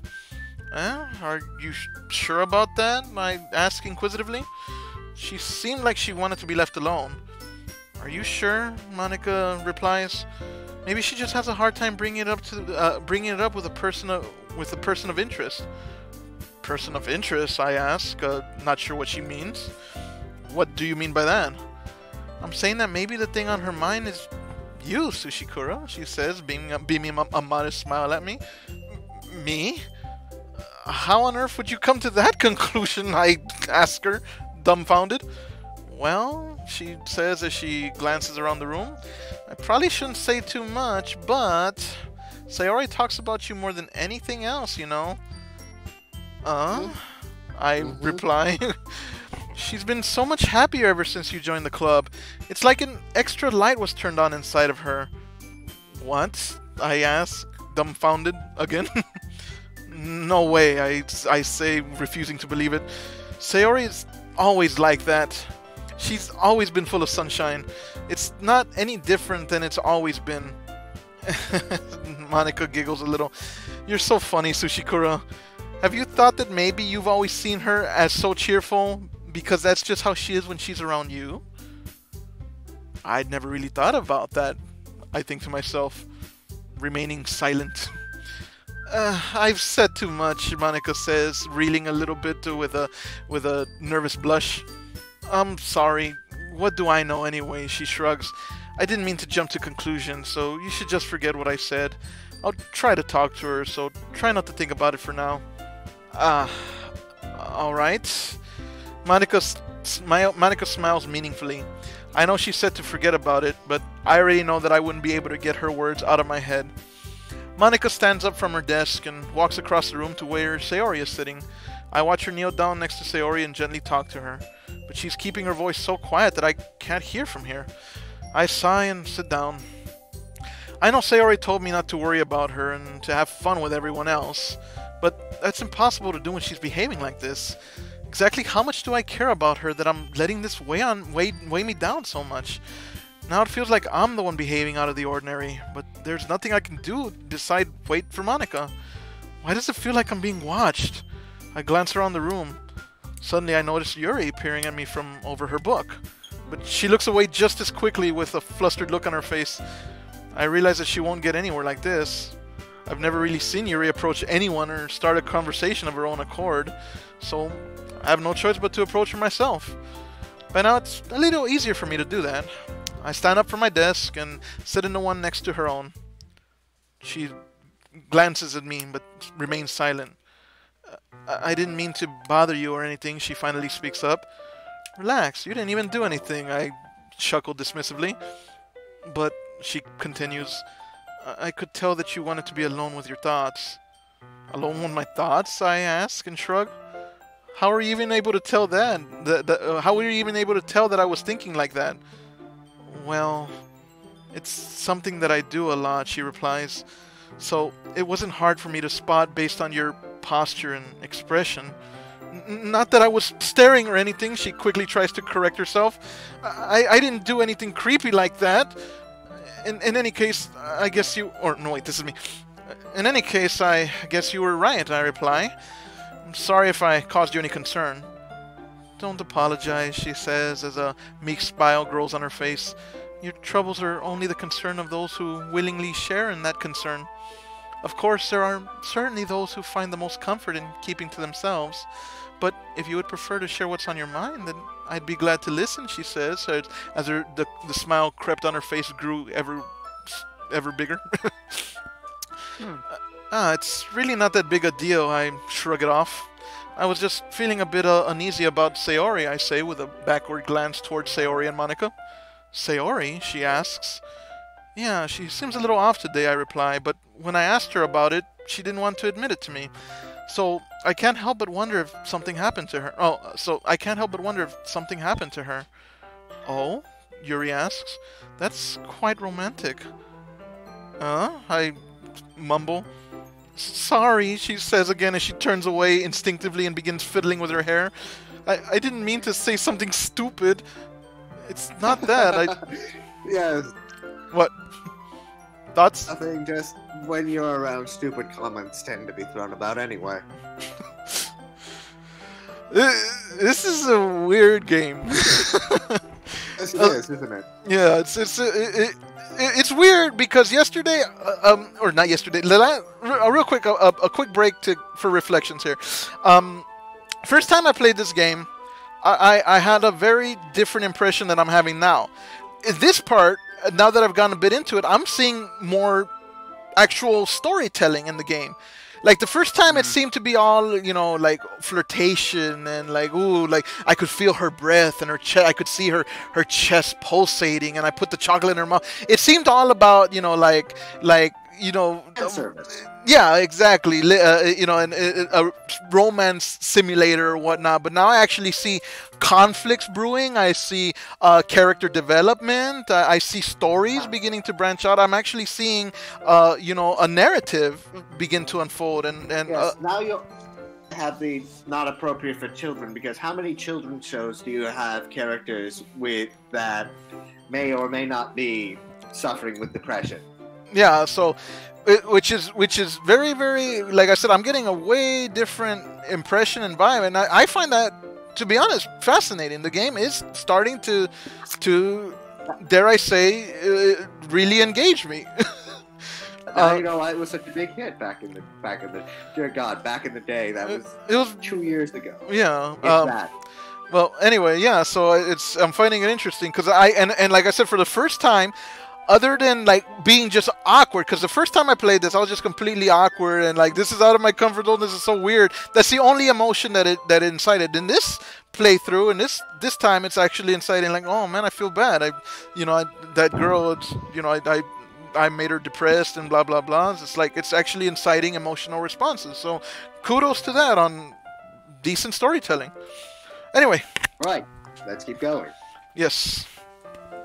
It's not that, I reply. I just didn't... What? Nothing. Go ahead. Do you have something to say, Ray? No. No? It's not that. I just didn't want you to misunderstand, I assured. Sayori and I have been friends for a long time, that's all. Ah, I see, Yuri says with a sigh. Then perhaps it's unusual for her to be dismissive to you about her feelings. Or maybe I'm just reading a little too much into it. Sushikura, Yuri says as her smile returns somewhat. The world is full of meaning, often hidden deep beneath the plain of sight, plain sight. And there are many untold mysteries behind every person, no matter how well you may know them. Ah, I reply. So you think that there might be something behind it after all? Yuri mutters. I think that Sayori is a very complex person. Her mannerisms on the outside don't always match what may be going on inside her head, and she may not always know what she wants. I noticed her strange behavior today too, and I also feel some concern for her. But in your case, it looked like she was fully occupying your thoughts, wasn't she? She asked as she stared at me longingly. Well, I began to respond. I guess that was the case.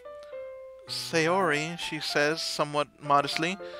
She really means a lot to you, doesn't she? She asked me. I guess, I stutter out a response. But you don't need to put it that way. We're just good friends, that's all, I assure her. Yuri's silent for a moment. She suddenly looks deeply into my eyes. Are you both giggling like schoolgirls? How many people are giggling? I'm just here chilling out watching this. I heard multiple giggles. Who's giggling? I'm not. It was all him. He's not a ventriloquist. I heard two distinct giggles. Maybe admitted it well. Anyway, her expression her expression is gentle and curious, as if she was searching for something. Embarrassed, I avert my gaze. Huh? Is this you trying to be sultry? I'm in the moment. Shut up. Oh, you're in the mood. Got it. I said moment, not mood. See, I lost the train of thought. I don't even know what she said, what she's replying. Sometimes, Yuri mutters out, a person's mysteries are untold, even to themselves. And you, as someone honest and caring, may uncover feelings you weren't aware were in you. That is, she quickly averts her gaze and begins fumbling with her hair again. I think that she would be a very fortunate person to have you feel that way about her. Yuri, I reply, you're giving me too much credit. I shake my head. I'm a pretty simple guy, so I think I'm pretty good at understanding my own feelings. I'm not nearly as sophisticated as you. Yuri mutters in response. That's not a compliment, is it? It is what it is, I say. Anyway, as long as we're here, why don't we do some reading? Well, as long as you're okay with it. Yeah, I reply. I should be taking my mind off this whole thing anyway. Okay, here comes sexy reading time. I'm sure you never engage in sexy reading time, Hesby. Because you're a good boy. I actually never have. Anyway. ... I don't know. There's a silence. Okay, everyone. Hey, wait, what happened to my sexy reading? Okay, everyone, Monica exclaims. After some time passes, Monica calls out to the club room. Why don't we share our poems now? Ooh, Val, I'm gonna get to hear you read a poem. Anyway, before I know it, everything is back to normal. Everyone goes to retrieve their poems, and I do the same. I make eye contact with Monica, and she smiles at me. I wonder what she was talking about with Sayori.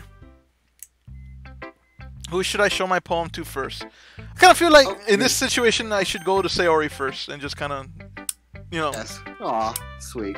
Shut up. So, Ring reads Sayori, just so you know. I'll let Val? read Sayori because I'm not sure if Monica is to do a poem. No. I'm gonna stick to the character that I was originally assigned with. Go ahead. Which do it. character were you? Natsuki. Wasn't I Natsuki? Oh, okay. Oh, Yeah, it's not. I'll do Sayori then. All right. You know what? Actually, I think your personality does fit Natsuki's the most. Me? Anyway, yeah. Oh, okay. Anyway, she's abrasive, to put it mildly. she can be, yeah. She You know, she definitely snaps angrily a lot. Like she needs to settle down. oh shit. Yeah, like Here we go. the day Shots before that fired. the day before this, you didn't even read Natsuki's poem because you went with another girl first. Anyway, I'm new to this game too, but Sayori, come on, play ready. what do you think of my presentation, Val? I'm intrigued. Like I want you to keep going so I can learn more, see what's happening. You have my attention. Tonight on Dinner Theater. Anyway, Sayori is silent, but she's beaming a humble smile at me. She mutters. It's nice, I guess. Come on, I can already tell that you didn't like it, I respond. Well, she says as her smile somewhat returns. You don't need to worry about what I think, she assures me. After all, you wrote this for someone else, didn't you? Probably Yuri. I stutter. I didn't write this for anyone specifically, I assure. Maybe, she replies. That's not really what I meant, though. But it's okay. You're making new friends, just like I was hoping, she says, her happy smile betrayed by a sad countenance in her eyes. That makes me really happy, she says, closing them. And you're happy too, right? She asks of me. In this club? Well, I struggle to respond. Of course I am, I nod. Good, she says, cheerfully. That's all that matters to me. Thank you, Sushikura. Sayori, I reply. Is there something wrong? Huh? She asks. No, nothing. I'm just a little tired today. She forces a laugh out. Alright, Hey, have you noticed that Sayori's clothes are more messed up than everyone else? Good observation. Maybe she's a messy person. Actually, that is a very good observation. Yeah, I had not noticed. I look at her tie. I kind of want to go back and look at the earlier videos and see if her mode of dress has always been that way. Oh yeah, they use the same stripes throughout the game. Okay, so it's all they never changed then. Yes, but look, her shirt's buttoned wrong, as well. Interesting. Okay, anyway. Alright, I say. Just tell me if you need anything. I will, she smiles modestly. Don't worry about me, okay? You can go play with everyone else now. If you insist. Aww. Yay! I'm gonna go home a little bit early today. Sayori, tell Monica I wasn't feeling well, okay? I'll see you tomorrow. Before I can say anything else, Sayori cheerfully walks out of the classroom, humming to herself. Oh. We didn't get to see a poem. Now I feel legitimately bad for her. What the hell is she gonna go do, man? She's gonna go walk into traffic. Anyway, Alright. God. Who shall we do next? let's do Natsuki. Val, I want to hear Val do a recital. No. Alright. Yeah, no thanks. Natsuki grumbles and averts her eye or gaze from me. You didn't even... Next, she shouts. Wow. Who should I want to hear Val. Val, you're gonna do Monica. No, actually, fuck, like, I'm like alienating everybody. All I've been is nice. But anyway, moving on. I'm gonna do Yuri. I'll do Yuri, please. No, it's deal. Sushikura, Yuri greets me, smiling humbly. Your writing has only improved in these last few days. Every poem you've shown me has been nothing short of spectacular. I can really feel the emotions. I'm a little envious, even. I don't think it ever came to me this naturally. Yuri, that's the wrong way to put it, I reply. This never did come naturally to me, but I've been able to improve so much thanks to you. You're really the example I was chasing after. You're my muse, like the poet, chasing the perfect words to describe the celestial heavenly bodies that burn brightly in the heavens and stars. I mean, anyway. Anyway, you're really the example I was chasing after. Is that so? She says with a humble glee beaming on her face and in her eyes. Yuri gently smiles to herself. This feeling, she says softly. I'm so glad I got the chance to share my writing. I never thought I would feel like this, she says, blushing a bright shade of red as she fiddles with her hair. I remember you mentioning that yesterday. I interject. I can't believe that you're so good at something and you never even shared it with anyone. It's kind of a shame. Maybe, but it's not like I really had a choice, she responds. What do you mean, I ask. Well, Yuri smiles sadly. Sushikura, during lunchtime, I eat by myself, she says. Did you know that? It's a great time to find a quiet spot and do some reading. In fact, I always have some books with me. You could say I really enjoy reading. Well, that's one way to put it anyway. But books are so full of amazing and inspiring people. People you want to fall in love with. Or people you just know would make a really good friend. Cheerful people who always put a smile on your face. Or deep thinkers and problem solvers who discover the mysteries of life. So, when you look at it that way, I'm surrounded by friends every day. You know? And those friends don't laugh at me. They don't tease me for spacing out all the time. They don't make fun of my body type. And they don't hate me for acting like a know-it-all. People say that about you? I ask, deeply intrigued. I'm not a know-it-all, Sushikura. It's the opposite. I don't know anything, she says as her eyes sink and she shakes her head. I don't know how to talk to people. I don't know how to make people see me as normal. I don't even know how to make myself happy. I have all these feelings, and all I can do with them is read and write. But it wasn't until now that I started sharing it with you, she says as she looks back up and beams a smile my way, that I really understood what was missing all this time. But I haven't really done anything, I say. No, that's wrong, she replies. Just being patient and respectful. That's really important to me, she says, clasping her hands together in front of her. I know I'm a difficult person, Sushikura. I speak too slowly. I second-guess myself all the time. I read too deeply into things.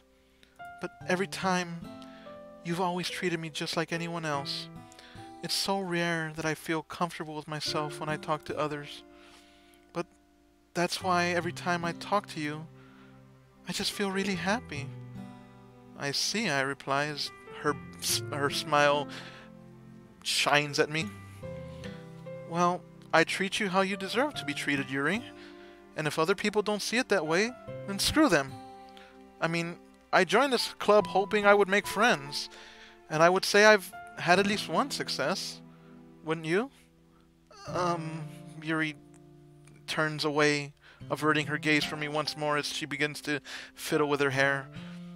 If you put it that way, yeah, she says with a sigh. We really are friends now, aren't we? Yuri puts her head into her hands. But this time, she's smiling as she does it. Do you want to show me your poem, I ask, as I lean in a little? Yeah, she says, smiling modestly. I do. Let me get it for you. Val. Yes. Do me a favor. You read this. I want to hear how. No. I want. Come on, read it. I can't. Read it. Read it. Shit. Can't. I don't want to. No, because it's probably the last time you'll be able to read a poem at this rate. Yeah. It's on the screen. Jesus. If you really don't want to, I won't force you. But I would really love to hear. No, she's doing it. I'm not like extravagant with reading. Doesn't matter. It's supposed to be read in the dead tone, anyways.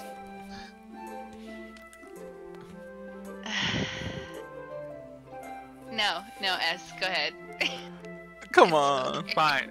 If you're not gonna do it, I'm gonna do it. Well, Do it, there. Pussy. Wow. Anyways, Stop. I'm gonna fight you. let's go. Ghost Under the Light, Part 2. The tendrils of my hair illuminate beneath the amber glow. Bathing. In the distance, a blue-green light flickens. A lone figure crosses its path, a silhouette, obstructing the eerie glow. My heart pounds. The silhouette glows. Closer, closer. I open my umbrella, casting a shadow to shield me from visibility. But I am too late. He steps into the streetlight. I gasp and drop my umbrella. The light flickers. My heart pounds. He raises his arm. Time stops. Waiting for it to go down, because S has to scroll down. Sorry, I did, but I guess it's a delay. The only indication of movement is the amber light flickering against his outstretched arm. The flickering light is in rhythm with the pounding of my heart, teasing me for succumbing to this forbidden emotion. Have you been heard of a ghost feeling warmth before? Giving up on an understanding, I laugh. Understanding is overrated. I touch his hand. The flickering stops. The ghosts are blue-green. My heart is amber. Okay, so quick thing. I have to say that I did find one metaphor that I can draw analysis to, and that's basically he steps into the street light. I gasp and drop my umbrella. She's basically saying she's dropping her panties. You know, just plain and simple. She does not seem like a spiritual creature from our darkness. Hey Val, what do you think of that reading? Wait, of your reading? Yeah, what I just read. Do you want my honest opinion? Yeah. Yeah. What's this? Oh, we want to fight today. That's what we're going with, huh? What? Just give him your honest opinion. Okay. It was good. Cool. And how's my portrayal of the game? You're getting really into it, S. Oh wait, at the end, like that last part when you're reading, I want to say her name is Yuri, right? Yeah. Yes. You're like really. I was thinking about like a novella almost, like how you're just like into it, just like. I was going for the creepypasta type though. Okay. Well, you did good then. Well, I can feel my fucking cheeks turning, like, warming so I know I'm blushing again. This game is the first game I've ever played that's made me blush, man. It's like, no, well, I don't know. To be honest with you, I actually was in poetry and prose interpretation in high school, which basically the competition, we would choose poems and basically act them out. I also did do a little bit of improv. I was in one-act play for a year, so I do have I'm not gonna say an acting background, but I know how to express emotions and stuff. So Well, that's also the writer in you too, right? I suppose, although I don't think I'm a mediocre writer at best, but you know. But anyway, I've been having fun with this. This is interesting. Anyway, continuing on. Let's go ahead and proceed. What time is it? 9:37. We started at 8. I'm gonna wrap this up at around 10. I think Okay. 10's a good time. So we'll finish this up, and we'll go Save go the to rest for another day. Exactly. Finishing the poem, I start to hand it back to Yuri, but instead of taking it from me, she looks away. She's silent for a moment. Do you dislike it? She asks me, somewhat sounding saddened. No, of course not, I assure her. I just don't really know how I should respond. Despite Yuri's poems usually being cryptic, it wasn't hard to figure out what this one was about. I don't know if I'll be able to explain this one, she struggles to reply. That's fine, I reassure her. I understand this one. Yuri's silent for a moment, A grimace creeps in over her face as she continues to meddle with her hair. She's having an even harder time speaking than usual. Does this one mean a lot to you, I ask? Yuri nods. I'm not really good with words, but I'm happy that you shared it with me. So, thank you. And I hope we keep spending time together. Despite my inability to make eye contact, I see a faint smile emerge on Yuri's lips.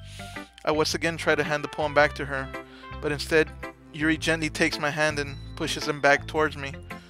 I hesitate in response to her warm touch. You can... she begins to whisper. The poem is... Once again, Yuri fails to form a complete sentence. You mean I can keep it? I ask, trying to fill in the blanks. Yuri nods. I'd love to. Again, Yuri faintly smiles, as if she doesn't want me to notice. You always make me feel nice, she finally surmises. I know I'm not good with people, but I hope that I can return the favor sometime. Yeah, I nod in concurrence. Don't worry. I think you do a good job. Yuri finally turns back towards me. I guess we should move on before Monica says something, but I'm sure we can talk again later. Yeah, I nod. I'm sure we will. With that, Yuri timidly smiles at me and I return to my seat so I can put her poem away. Alright, so I guess only one person left, and is Will here? No, I'll No, read he went it. to step up to do if I have tea. to read it. You want to read it? I guess. Alright, cool. Well, Monica's actually a very, she's basically, she's the class leader. She's not like timid, but she's not overly expressive, so pretty, just a regular delivery, nothing too crazy. So, anyway, Monica. Hi, Sushikura, Monica greets me. Have you thought about what you want to submit to perform at the festival? Well, I begin. Being in this club is one thing, but performing in front of a bunch of people... I'll have to give it some more thought, I shrug. Okay, no pressure, she reassures me. But whatever you do, I'm sure it'll turn out great. It would also make me happy to see. She laughs. Anyway, let's take a look at today's poem. Sure, I say as I hand it to her. I let Monica take the poem I'm holding in my hands. She reads it. Your style has gotten so refined, Sushikura, she says, sounding genuinely impressed. Yuri's been teaching you a lot of things, hasn't she? Well, I guess so, I muster up. Yeah, I've been noticing how much time you spend with her. I think I've heard her say more words these past couple of days than she's talked in the whole year. Not sure how you did it, but that's pretty impressive. Well, she just needs some patience and a way to talk about all the things in her head, I guess. I'm still getting the hang of it myself. You're certainly putting a lot of effort. You must really like her. I begin to stutter and ramble. She giggles. It's awfully suspicious, you know. Spending time with her in the club room every day, reading that edgy novel with her. Well, I respond, I just feel bad that she has a hard time socializing. It makes me want to make sure she doesn't spend all her time alone. Besides, the novel isn't too bad either, you know? Alright, Monica concedes. I get you. Just be careful, alright? I know that Yuri isn't used to opening herself up, so if something bad happens while she's vulnerable, then it could be really hard for her. Her books aren't a total escape from reality. They're just a bandage. You say that like I'm going to hurt her. Sorry, I didn't really mean that, Monica says nervously. If anything, she might accidentally hurt herself. Anyway, I'll share my poem with you now, alright? I stutter in response. Alright. She hands me her poem. Take it away, Val. It's a short one. Okay. Sounds loads.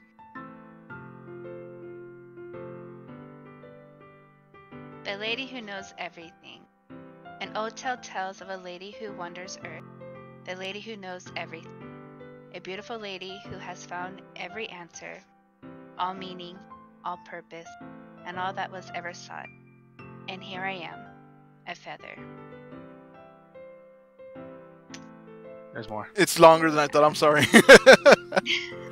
Well, there's a little bit of a delay. Yeah, I I'm know. assuming I forgot that she Okay. does a spacing thing. Dear God, there's a lot more. Okay. Lost adrift the sky, victim of a current of the wind. Day after day I search with little hope, knowing legends don't exist. But when all else has failed me, when all others have turned away, the legend is all that remains. The last dim star glimmering in the twilight sky. Until one day the wind ceases to blow. I fall. And I fall, and I fall, and I fall even more, gentle as a feather, a dry quill expressionless. But a hand catches me between the thumb and forefinger, the hand of a beautiful lady. I look at her eyes and find no end to her gaze. The lady who knows everything, knows what I'm thinking. Before I can speak, she responds in a hollow voice. I have found every answer, all of which amount to nothing. There is no meaning, there is no purpose, and we seek only the impossible. I am not your legend. Your legend does not exist. And with a breath, she blows me back afloat, and I pick up a gust of... Bravo! Bravo! That was actually very, very good. Your delivery was forceful yet delicate. I think you're overselling that. Wow. Wow. Considering the fact that I know nothing of this game and any of the characters... It doesn't matter. But in this case, though, it kind of speaks of cold logic. And she knows everything, yet what she wishes to know is impossible to know. If you say so. That's just my impression upon it. But anyway, this feels like we're in school and like we all have to go around like a show and tell and like read our presentation. Critical analysis of the paragraph or whatever. This is definitely an interesting game. It's definitely a unique experience. Anyway, yeah, continuing on. But very well done, Val. I thought that was very good. I liked it a lot. Honestly, I'm not even being sarcastic. I'm being genuine. Thing. Anyway. You know, Monica continued, I feel like learning and looking for answers are the sorts of things that can give life meaning. Not to get too philosophical or anything, but it was kind of on my mind, so that's what I wrote about, she said with a shrug. I see. I never really put much thought into it. In a way, it's almost paradoxical, she continued, because if we had all the answers, wouldn't the world start to lose its meaning? You know, there's one thing I noticed, I replied. It seems like everyone in the club prefers writing about things that are more sad than happy. Are you surprised? Monica asks of me. I mean, if everything was okay, we wouldn't really have anything to write about, would we? Humans aren't two-dimensional creatures. I think you'd know that better than anyone. She says as she is literally a freaking two-dimensional cutout on my screen. Anyway, I think you'd know that better than anyone. You mean one-dimensional? I ask. Yeah, that. Anyway, here's Monica's writing tip of the day. Are you ever too shy to share your writings because you're afraid it's not that good? It can be really disheartening to get a lukewarm response to something you put so much effort into, but if you find other people who enjoy writing, then sharing becomes a lot easier. Because instead of just telling you that your writing is good or okay or bad, they'll want to focus more on everything that went into it and the things you can work on. It's much more encouraging that way, and it will make you want to continue improving. It's almost like having your own little literature club, don't you think? That's my advice for today, she says gleefully. Thanks for listening. Okay, you three, Monica continues. We're all done sharing poems, right? Why don't we start figuring out... Hold on a second, Netsuki interrupts. Is it just me, or did you say something strange just now? Monica asks. Something did sound a bit unusual. That's right. You deviated from your usual catchphrase when addressing the club, Yuri continued. Catchphrase? Monica asked, in a bit of confusion.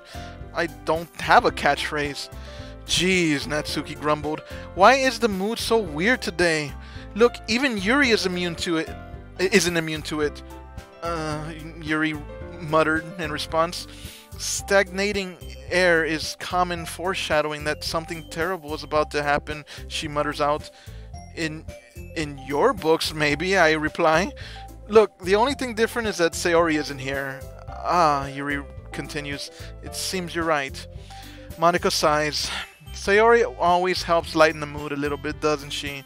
It's almost like everyone's balance is thrown off a little when she's not around. Where the heck did she run off to anyway? Natsuki asks in her usual forceful tone. I thought she just went to pee.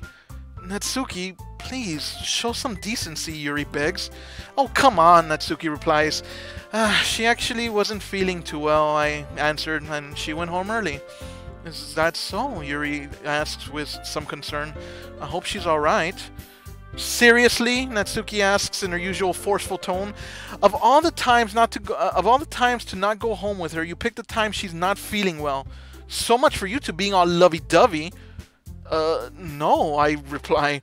First of all, stop misunderstanding my friendship with Sayori, I put forth. And second, she's kind of been avoiding me today, so I didn't want to force it. Who? What? Who? Or how? What is this supposed to be? Who? I don't know what this is supposed to be. Who? Who? I guess. Who? Yuri puts forth. That curious expression coming from Yuri of all people, I think to myself. Calm down, guys, Monica quickly interjects. I talked to her earlier and everything is fine. What did she say? I ask inquisitively. Anyway, we need to figure out the rest of the festival preparations, Monica replies, quickly dismissing my question. So, let's decide what everyone will be doing this weekend. I already know what I'm doing, Natsuki puts forth. That's right, Monica continues. Natsuki will be making cupcakes, but we might need a lot of them, and different flavors. Can you handle all that by yourself, Natsuki? Challenge accepted, Natsuki says, beaming a triumphant grin. And as for myself, Monica continues, I'm going to be printing and assembling all the poetry pamphlets. Sayori will be helping me design them. And as for Yuri, Monica turns to Yuri. Yuri, you can, she stutters to get the words out. Natsuki looks on questioningly. Guys, can you help me come up with something for Yuri? She turns and looks at me and Natsuki. Yuri stutters to get some words out. I'm useless, she says, as her head drapes listlessly over her chest. No, Monica assures. That's not it at all. You're the most talented person here, you know? Natsuki is silent for a moment. Now, Natsuki... Now Natsuki's pouting too? Jeez, even I can tell now, I chime in. I guess I never gave Sayori enough credit, but I can tell things are even harder on you when she's not around. Ah, Monica interjects, that may be the case, but if I can't also be a leader on my own, then I won't grow as a person. So, Yuri, you have beautiful handwriting, you know? So you should make some banners and decorations to help set the atmosphere. Atmosphere? Yuri asks. About that, I love atmosphere. Yuri's expression suddenly changes as she stares at her desk in focus and starts nodding to herself. Your mind is already racing, I see, I say as I glance in her direction. That's great, Monica exclaims. You'll be a wonderful help, Yuri. But anyway, that just leaves you, Sushikura, as she says as she turns to me. The one who is truly useless, I say sarcastically. Don't say that, she chuckles. In fact, both Natsuki and Yuri have some pretty heavy tasks to handle. It would probably go a long way to give one of them a hand. You could always help me out as well. I would be really appreciative of that. Ah, that's... Is Monica suggesting that I spend the weekend with one of my club members? How on earth are they going to respond to a suggestion like that? Ah, Yuri says as a humble smile beams on her face. I suppose I wouldn't mind a bit of help, she says modestly. Well, even if you don't know how to bake, there's always some dirty work I could give you. It's not like Monica's going to give me a choice and you shouldn't be sitting on your butt anyway, Natsuki says with her forceful demeanor. Natsuki tries to mumble a bunch of excuses like that. Yuri chimes in again. If I recall, Natsuki, you mentioned that you would like to handle the baking on your own. Sushikura may not like to be around if you only make him out to be a nuisance. So, therefore, he may be more suited to assisting with the decorations, she says, somewhat modestly and yet with a strange timbre of force in her voice. Hold on, I never said that, Natsuki forcefully replies. How hard could it be to make a few decorations anyway? Sounds more like you're just making excuses for Sushikura to... What are you saying? Yuri quickly interrupts. It will be extremely meticulous work. And baking isn't, Natsuki says, turning her gaze away and crossing her arms. Just what do you think? Guys, Monica interrupts, trying to come between the two of them before it spills out into something worse. Let's settle down for a moment.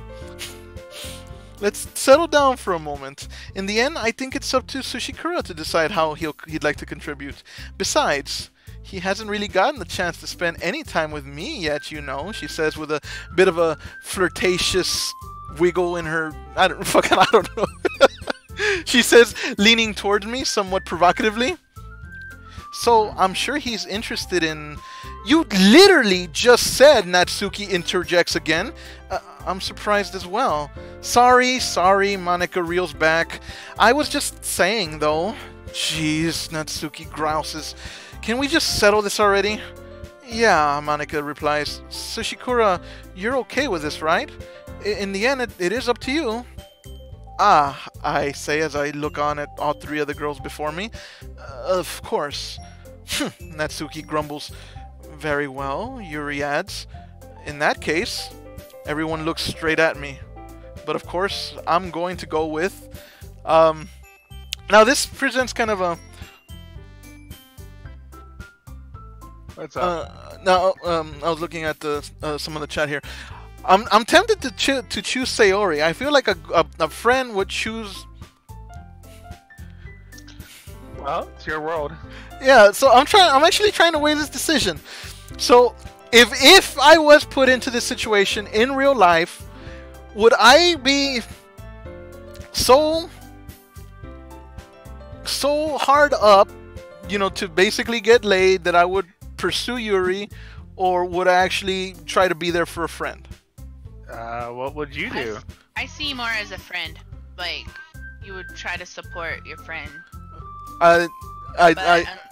Like basically I decided that the aim of the game I was gonna was to try to pursue Yuri, but at the same time I feel bad for that other Sayori one who walked out. I feel like she needs a friend, so yeah, I'm gonna do that. I'm gonna choose Sayori.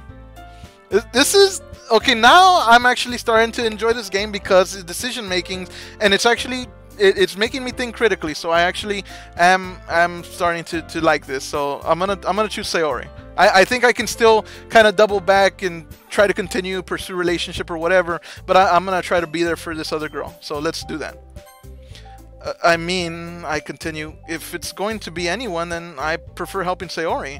I mean, we're already neighbors, but Monica said, Yuri chimes in, Monica said that Sayori was helping her. Natsuki quickly put forth. Jeez, do you really hate us that much? No, I try to save my comment. Sorry, I didn't mean for this to be so difficult, Monica replies. Just think of the club, okay? Okay, so basically they're not giving me an option, so the choice is clear in this case. So, Yuri. Well, I'll probably be the most useful helping out Yuri then. Me? Yuri stutters, somewhat nervous and addled. Are you serious? Natsuki puts forth. Why would you... Natsuki, Monica quickly tries to put a lid on the situation. I can already tell that you're about to say something mean. No, Natsuki grumbles as she turns and crosses her arms. I was just saying... Ugh, she grumbles. So you'll be helping Yuri then, Sushikura? Monica turns and asks me. Yeah, I concur. That's what I'm going to do. I'm glad. Yuri beams a humble smile at me. I have a bad habit of overthinking these sorts of things, so I think your assistance will be very useful. That's great to hear, Monica concurs. Natsuki, will you be able to handle the baking by yourself? I mean, yeah, she scoffs. I already said I would be fine. Okay, okay, Monica says. Everyone can tell that Natsuki's feeling a little sour. So, is that everything we needed to go over, I ask? Yeah, that should be about it. Are you guys excited? She asks, trying to return a timbre of joy and elation to the room. Well, excited may not be the right word, Yuri puts forth, but I suppose I'm looking forward to it a little bit. Do you feel the same way, Sushikuro? Me? I ask. I guess you could say I'm interested to see how it'll turn out. That's good enough for me, she says cheerfully. What about you, Natsuki? Natsuki just seems to be pouting in the corner by herself. Natsuki, Yuri chimes in. What? She quickly snaps back. Why is everyone yelling at me? I didn't even do anything. No, Yuri quickly attempts to retract her comment. That's not what I meant at all. She stutters. Yuri anxiously glances between everyone in the room. I'm sorry for this, she says with a bow of her head. I don't really know why Sushikuro picked me, and also, your cupcakes are the best cupcakes I've ever had. They go really well with my tea, and nothing that I do for the event will compare to that, so she says as she sinks her head between her shoulders and once again begins to fiddle with her hair as is characteristic of her. I get it, Natsuki says, rolling her eyes. I'm kind of surprised, though. Why? Yuri asks. Well, I'm the one acting immature, she confesses. I already know that, but you're trying to cheer me up all of a sudden. I know I'm not very good at it, Yuri states. I'm sorry if I said something bad. Natsuki isn't the only one that's surprised. Monica and I are also taken aback by Yuri's words. When she already has trouble with words, trying to cheer someone up must be far out of her own comfort zone. But I begin to understand. Yuri was only trying to sound like Sayori. Even if it didn't work perfectly, I can tell that she tried to say something Sayori would say at a time like this. Because Sayori always helps everyone smile and feel good about themselves. No, Natsuki replies. I kind of appreciated it. She confesses. I'm sorry for making a big deal out of nothing, she says as her angry expression begins to fade. But I'm going to say this. Yuri looks on questioningly. You better bet that my cupcakes are going to be the best part of the whole event, she says with a bit of a subsided exuberance. Ah, Yuri replies. I believe you. Yeah, Monica cheers. I hope to see everyone do their best. But with that, there's nothing more for today, so I guess it's time for us to head out. Alright, let's get out of here then, Natsuki says cheerfully. Everyone packs up their things. I start to follow Monica and Natsuki out the door as they chat between each other. Oh, here we go. Should I do this or should I wrap it up here? Nah, let's see this play out. Let's see this play out. Yuri speaks up, pausing me in my tracks. Eh? I ask as I turn to her. I turn around. Sorry. I realize that I don't have any way of contacting you this weekend, she says. Oh, you're right, I say. I can't believe that slipped my mind. Should I give you my phone number, I ask? I think that would be the best way, yes. Alright then. Yuri and I exchange phone numbers. Okay, she says modestly. Then I'll be stopping by your house on Sunday? Eh? I ask. My house? Is that a problem? She stutters in response. No, not at all, I reply. I just thought I would be the one going to your house since I'm the one helping you. Ah, I suppose that makes sense, she concurs. But if you don't mind, I think I would prefer going to your house. Alright, I shrug. In that case, it won't be a problem. I decide not to press Yuri for a reason. It's not like it should matter much either way, so I'll just need to make sure my room is clean. I hope I managed to make myself useful in some way, I continue. I'm not nearly as creative as you are. Don't underestimate yourself, Sushikuro, she attempts to comfort me. I think that will make a very productive team, even if you only chose me because you felt bad or something. Wait, I say, you don't actually think that, do you? Again, she turns and begins fiddling with her hair as her gaze sinks. I don't know.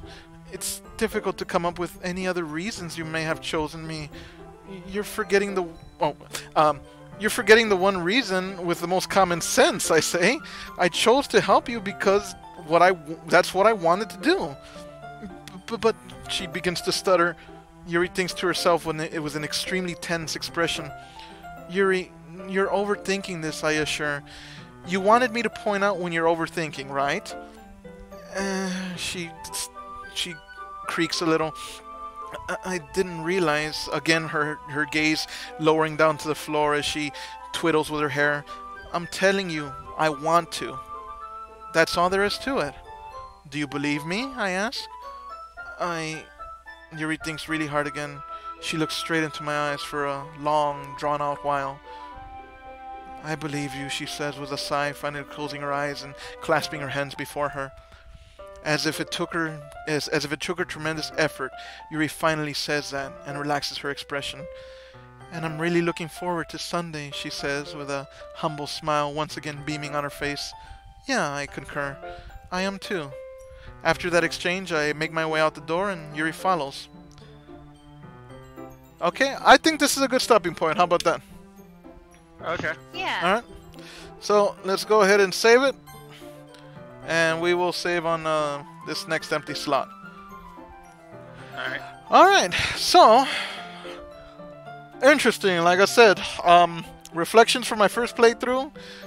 The first playthrough was just awkward. This one has actually had character development, stories, narratives unfolding. Very, very interesting. I'm definitely I can actually say that this game is engaging me, it's drawing me in, and I am very surprised to say that, because this is definitely not the kind of game that is in my modus operandi, as it were. You know, these everyone that knows me, I usually do dumbed down shooters with the occasional puzzle games, sometimes real-time strategy games, games like freaking Half-Life. I do like story-driven games, but still mostly shooters. The Last of Us, Half-Life, Mass Effect, but this is something way, way, way out of my the comfort zone and the realm of the games that I play, and I have to say that it's successfully engaged me. So what do you guys think? When should I do the next stream of this? Because obviously people want to keep watching it. Kamui Yui, thank you for tuning in. Yeah, Thursday sounds good. I did a stream Thursday at 8 for Valentine's Day, and I think let's do that. Thursday at 8 o'clock. So this coming Thursday, 8 o'clock Central Time, I'll continue it. And we'll do another hour or two. You're about a minute. Yeah, I think another 2 hours on Thursday. So look for this game to continue Thursday, this coming Thursday, which is the 21st, 8 o'clock Central Time. So, alright, that will wrap up the stream. Kamu Yui, thank you for tuning in. Much appreciated, as well as anybody else who's still tuned in. I knew it. Thank you guys for tuning in, and that's gonna do it. Have a good night.